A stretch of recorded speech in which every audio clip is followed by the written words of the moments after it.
Good day, everyone. Today, we are going to present to you our report. Our topic is all about material self. Table of Contents, Lesson 1, Components of the Material Self. Lesson 2, What is Materialism? Lesson 2.2, Component of Self-Gift. And Lesson 3, The Pursuit of Happiness. So I'm going to have a small discussion regarding to material self. So according to William James, material self is a sum total of all his call his, not only his body, psychic powers, but his clothes and his house, his wife and children, his ancestor and friend, his reputation and works, his land, his yacht and bank account. All these things give him the same emotion. So in a simple definition of what William James said, so it talks about to the possessions that we have na kinukonsidered natin na atin. And also material self, it talks about of who we are and what we have and what we possess. So it describe that who we are, describe our priorities, kung ano ang gusto natin, describe our personality, kung sino talaga tayo, at kung ano ang nakikita ng ibang tao sa atin. That is the material self. So, let's move on to the components of the material self. So, the material self, according to William James, primarily is about our bodies, clothes, immediate family, and home. We are deeply affected with these things because we have put much investment of ourselves to them. So, one of the components of the material self is the body. The body is the innermost part of our material self. We are directly attached to the commodity that we cannot live without. We strive hard to make sure that this body functions well and good. For example, one of the needs of our body is food, to make sure that our body functions well and be healthy. And the next component of the material self is clothes. Clothing is an essential part of the material self. Anytime we bring an object into the surface of our body, the fabric and the style of the clothes we wear bring sensation to the body, to which directly affect our attitude and behavior.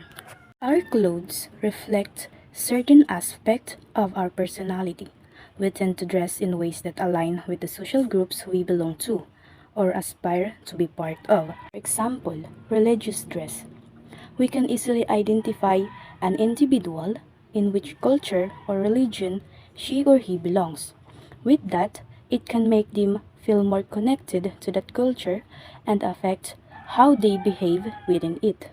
Third components of the material self is the immediate family. What our families do or become affects us. We place huge investment to our immediate family when we see them as the nearest replica of ourselves. If there is a positive effect, it also a negative effect. It occurs when an individual experiences family problem. Family problem can cause negative emotions such as anxiety, sadness, and anger.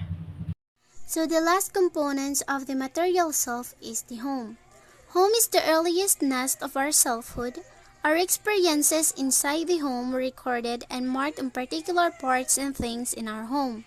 It is an extension of self because in it, we can directly connect ourselves. So in conclusion, the more investment of self is given to the particular thing, the more we identify ourselves to it.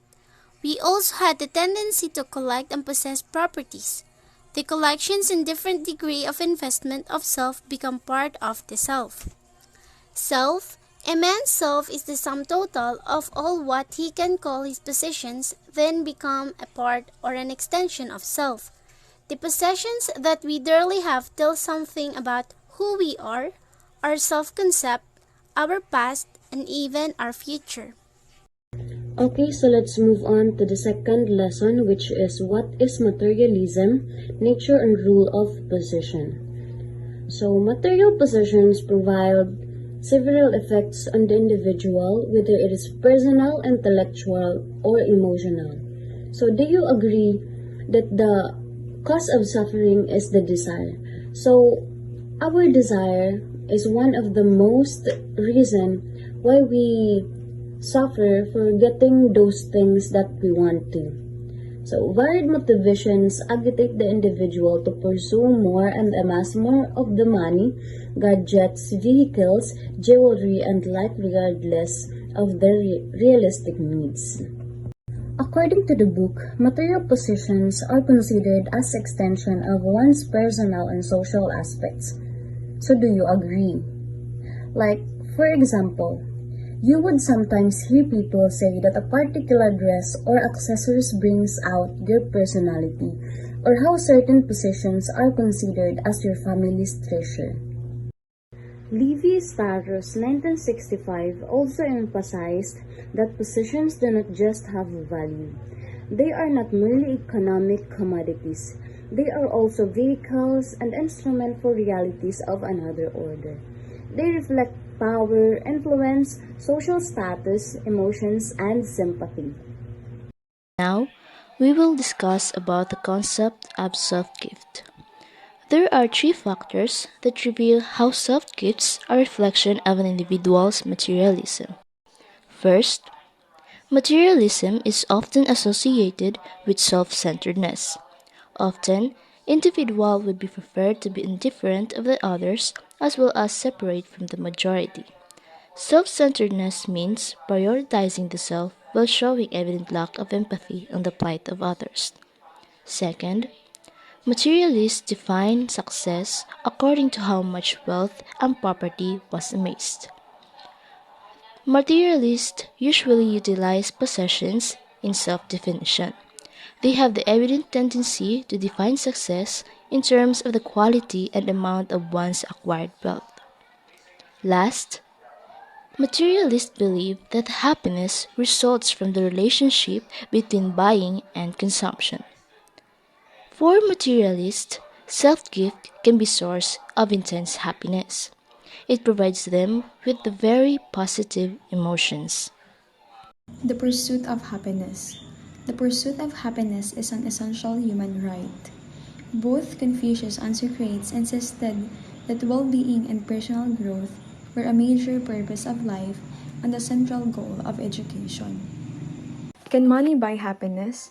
According to Covert et al. 1985 and Levinson 1962, money cannot buy happiness as it is, but it can definitely buy something that will make people happy. And here are the elements of happiness. According to Seligman et al. 2005, have suggested that happiness consists of three distinct elements: the pleasant life, the good life, and the meaningful life. The pleasant life is realized through the attainment of day-to-day pleasures that add fun, joy, and excitement to our lives. For example, evening walks along the beach that can enhance our daily pleasure and contribute to the pleasant life. Second, the good life. This is achieved through identifying our unique skills and abilities and engaging these talents to enrich our lives.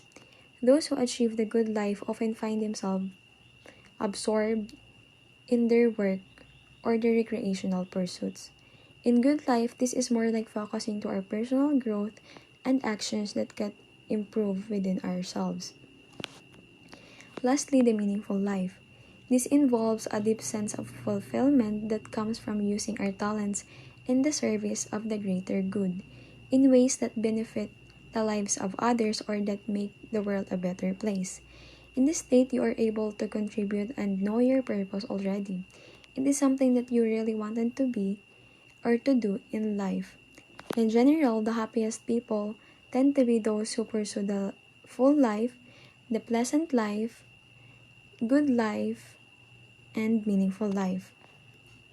So money cannot buy happiness because the true happiness is when you have these three. Next is the findings of the effects of materialism to self-actualization. Number 1, respondents to various surveys have indicated that purchases made with intention of acquiring life experiences make them happier than purchases made with the intention of acquiring material possessions. Because material possessions may feel good for a short time, but making memories through meaningful experiences is often more rewarding over the long term, and also it fosters successful relationship more than material purchases. Number 2, materialism impairs individual psychological needs, satisfaction, and in turn decreases subjective well-being and increases depression. In here, because of materialism, your level of contentment or satisfaction is not enough anymore, in a sense that you can be depressed because your subjective well-being tend to aim for more. Number 3, finding indicate that lower class college students show high materialism tendencies to compensate for low self-esteem. They are more materialistic because they have low self-esteem. To make it higher, they have to desire some things that will make them a better one. Self-esteem is an individual's emotional experiences and evaluation of self-worth. Number 4, materialism and self-concept prove how insecurity motivates people to work so hard for material positions, as the same wealth become source of insecurity.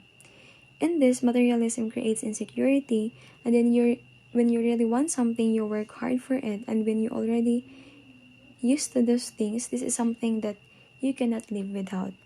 Lastly, materialism and lack of engagement means losing one's ability to empathize with others as they become callous to other people's needs. That's all. Thank you.